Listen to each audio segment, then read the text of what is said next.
الحمدللہ رب العالمین والصلاة والسلام علی نبینا محمد وعلی آلہ وصحبہ اجمعین، اما بعد۔ نکاح کی وہ قسمیں جو ہماری شریعت میں حرام ہیں، جن کا جاننا ہمارے لیے بہت ہی ضروری ہے تاکہ ہم بچ سکیں، ٹھیک ہے نا، ان قسموں سے بچ سکیں۔ جہاں پر نیکی کا جاننا ضروری ہے وہاں پہ برائی کو بھی جاننا ضروری ہے۔ برائی کیا ہے؟ ہمیں نکاح کی غلط قسمیں کا جاننا چاہیے جو حرام ہے۔ پہلی قسم نکاح جو ہمارے لیے حرام ہے نکاح کرنا، وہ ہے نکاح متع، جو ہماری شریعت میں حرام ہے۔ نکاح متع کیا ہے؟ اس کو سمجھا جائے، جو چاہے ساری شرائط کے ساتھ ہی کیوں نہ ہو رہا ہو وہ حرام ہی ہوگا۔ نکاح متع وہ ہے، یعنی کہ اگر کوئی مدت کے لیے نکاح کرے، اگر کوئی مدت کے لیے ہے جو وہ نکاح متع اور حرام ہے، یعنی کہ ٹائم مقرر ہو، ہفتہ، سال، مہینہ کے لیے جو کیا جاتا ہے، وقت مقرر ہوتا ہے اس میں، اس کے بعد طلاق یا آٹومیٹک ہی نکاح ختم، اس کے بعد نکاح آٹومیٹک ہی ختم ہو جاتا ہے۔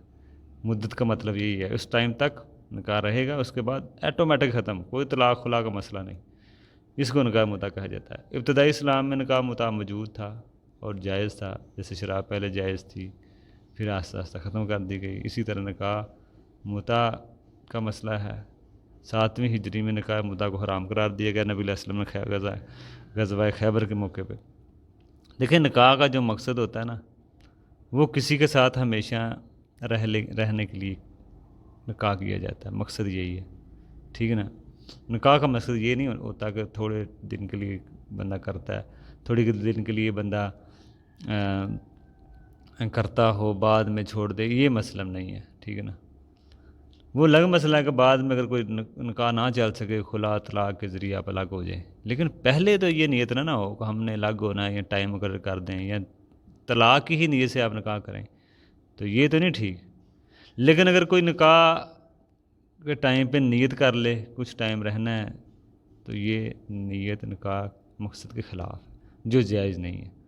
اس سے تو عورتیں کھلواڑ بن جائیں گی، جیسے عورتوں کے پیسے دے کے کوئی بھی اپنے پاس رکھ لیتا ہے، ٹھیک ہے نا۔ اس سے تو عورت کی توہین ہوگی، ذلالت والا کام عورت کے لیے ذلت ہے۔ اسے کچھ مدت کے لیے بندہ رکھتا ہے، بعد میں چھوڑ دیتا ہے، تو یہ ذلت ہے عورت کے لیے۔ نکاح کا مقصد عورتوں کی عصمت کی حفاظت ہے، نہ کہ ذلیل کرنا۔ دوسرا نکاح کا مقصد ہوتا ہے بچے پیدا کرنا، لیکن نکاح متع میں یہ چیز تو کوئی نہیں سوچے گا۔ خلاصہ یہ ہے کہ نکاح متع ہمیشہ کے لیے قیامت تک حرام ہے۔ اگر کوئی اس طرح کا نکاح کرتا ہے تو وہ نکاح واقعی نہیں ہوگا، وہ نکاح ہی نہیں ہے۔ اگر کوئی آدمی اس کی حرمت کو جانتے ہوئے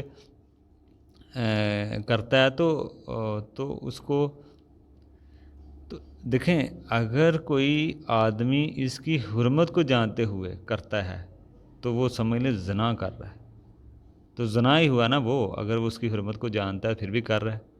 نکاح کی حیثیت اس کو نہیں دی جائے گی، ہم یہ نہیں کہا جائے گا کہ اس نے نکاح کی ہے۔ تو یہ مسئلہ مختصر اس میں نکاح متع کے اندر ٹائم مقرر ہوتا ہے اور مدت مقرر ہوتی ہے، اس کے بعد آٹومیٹک نکاح ختم ہو جاتا ہے، یہ حرام ہے اسلام، ٹھیک ہے نا۔ یہ وہ پہلی قسم ہے جو شریعت میں حرام قرار دے دی ہے، لیکن ہمارے بعض علاقوں میں شاید ایسی چیز ابھی بھی ہوتی ہے جو بالکل جائز نہیں ہے، زنا بلکہ آپ کہہ لیں، جو نکاح کا اصل مقصد ہے اس کے ہی خلاف چیز ہے۔ عورت کی اس کے ساتھ کھلواڑ بن جاتی ہے، عورت کی یہ تذلیل ہے، عورت کی یہ ذلت ہے، توہین ہے عورت کی۔ جیسے پیسے دو، کام کرو، چھوڑ دو، تو یہ بھی اسی طرح کی چیز ہے۔ تو ہمیں عورتوں کی عصمت کی حفاظت کرنی چاہیے، ان کو ذلیل نہیں کرنا چاہیے۔ تو یہ پہلی قسم جو ہم نے دیکھی ہے نکاح متع کی۔